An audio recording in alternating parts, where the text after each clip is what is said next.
India में startup बनाना है लेकिन गवर्नमेंट से सपोर्ट भी चाहिए। टैक्स हॉलिडे, इजी फंडिंग और इन्वेस्टर कॉन्फिडेंस सब कुछ मिलता है अगर आपका स्टार्टअप इंडिया पोर्टल पे रजिस्ट्रेशन हो रखा हो। हाय, मेरा नाम है आशुतोष अग्रवाल। इस वीडियो में हम कवर करेंगे स्टार्टअप इंडिया रजिस्ट्रेशन का full process, eligibility, documents, benefits और common mistakes step by step. तो देखिए, सबसे पहले समझते हैं स्टार्टअप इंडिया होता क्या है। देखिए, स्टार्टअप इंडिया एक गवर्नमेंट इनिशिएटिव है जो कि 2016 में DPIIT, department for promotion of industry and internal trade ने शुरू किया था। इसका मेन एम है कि इनोवेटर्स को सपोर्ट करना, जॉब्स क्रिएट करना और इंडिया को एक स्टार्टअप हब बनाना। अगर आपका बिजनेस इनोवेटिव है और लेस देन 10 ईयर ओल्ड है और प्रॉपर्ली रजिस्टर्ड है, मतलब प्राइवेट लिमिटेड या LLP है, तो आप इस स्कीम का भी पार्ट बन सकते हो। सेकंड, बेनिफिट्स क्या है यार स्टार्टअप इंडिया रजिस्ट्रेशन की। देखिए, बेनिफिट्स की बात करें तो क्योंकि ये सबसे पहले तो एक रजिस्ट्रेशन है जो कि नाम के लिए नहीं, काम के लिए बनाया गया है, तो अगर बेनिफिट्स की बात करें तो उससे सबसे पहले है 3 साल का tax holiday under section 80 IAC। Second, angel tax exemption. अगर आपको कोई इन्वेस्टर इन्वेस्टमेंट कर रहा है और उसे गेन हो रहा है तो उसको सेक्शन 56 में रिलीफ मिलेगा। 80% तक पेटेंट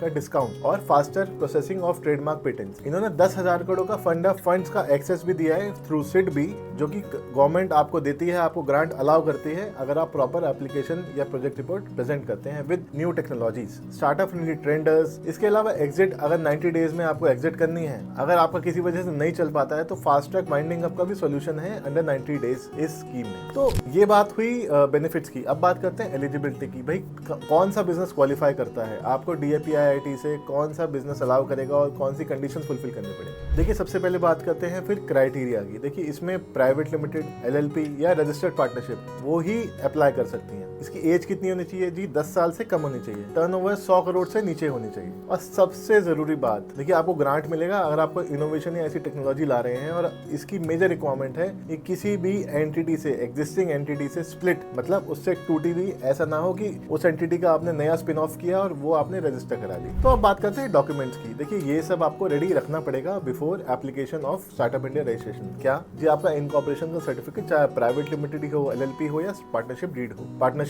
रजिस्ट्रेशन पार्टनरशिप हो। इसके अलावा डायरेक्टर पार्टनर की डिटेल्स, आपका बिजनेस डिस्क्रिप्शन, कोई इसमें इनोवेशन एंगल है तो बहुत बढ़िया, आपकी वेबसाइट, वीडियो पेज या प्रोडक्ट डेमो। अगर आप किसी कंसल्टेंट के थ्रू अप्लाई कर रहे हैं तो उसका ऑथराइजेशन लेटर। तो इसमें एप्लीकेशन का प्रोसेस क्या है? देखो, आपको रजिस्टर कराना है business as a private limited, LLP या पार्टनरशिप। आपको स्टार्टअप इंडिया की वेबसाइट पे जाना है, विच इज startupindia.gov.in। आपको उसमें प्रोफाइल बनानी है और आप जब फॉर्म भरेंगे तो आपको DPIIT रिकॉग्निशन मिल जाएगा 5 से 6 दिन में। जनरली ये 5 से 6 दिन में मिल जाता है, लेकिन ये बेसिक रजिस्ट्रेशन होता है। अगर आप 3 साल के टैक्स अप्रूवल के लिए जाना चाहते हैं तो अंडर सेक्शन 80 IAC आपको प्रॉपर प्रोजेक्ट रिपोर्ट, प्रॉपर आपकी प्रोजेक्ट की पूरी जानकारी, ये क्यों इनोवेटिव है, इससे लोगों का क्या भला होगा, प्रॉपर प्रोजेक्ट रिपोर्ट आपको बनानी पड़ती है। मैं आपको बता दूं, ऑलमोस्ट ये 2 से 3% लोगों को ही मिलता है और आज तक ये मैक्सिमम आई थिंक 5,000 तक को ही मिला है। तो इसमें रिजेक्शन के बहुत अच्छे चांसेस होते हैं प्रॉपर्ली प्रोजेक्ट रिपोर्ट बनाइए। तो इसमें बहुत लोग मिस्टेक्स करते हैं जिससे इन्हें ना ही ग्रांट मिलते हैं, ना ही टैक्स एग्जम्पशन मिलती है, ना ही स्टार्टअप इंडिया रजिस्ट्रेशन सर्टिफिकेट भी मिलता है। देखिए, अगर आपकी इनकॉर्पोरेशन की डिटेल्स कंप्लीट नहीं है, अगर आपका इनोवेशन का एक्सप्लेनेशन वीक है, कोई आपका विजुअल प्रूफ नहीं है, वेबसाइट नहीं है, डेक नहीं है, तो आपको ये एग्जम्पशन या ग्रांट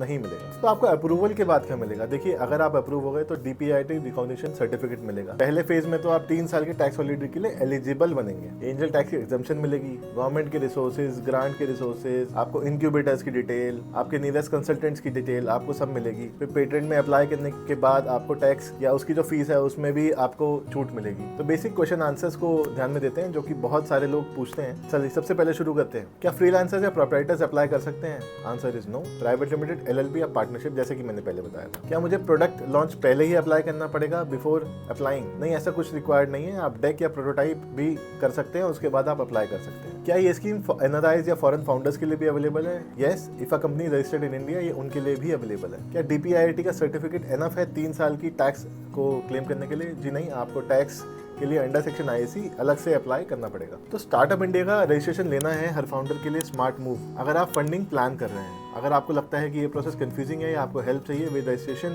पिच डेक या DPIIT राइटअप, आप दिए गए नंबर पे या फिर आप हमें ईमेल कर सकते हैं। आप हमें स्टार्टअप गाइड भी कमेंट कर सकते हैं और हम आपको एक फुल डिटेल चेकलिस्ट देंगे कि आप इसमें कैसे प्रॉपर्ली अप्लाई करें, ग्रांट ले सकते हैं और टैक्स एग्जम्पशन भी अप्लाई कर सकते हैं। Thank you. For more videos please follow us.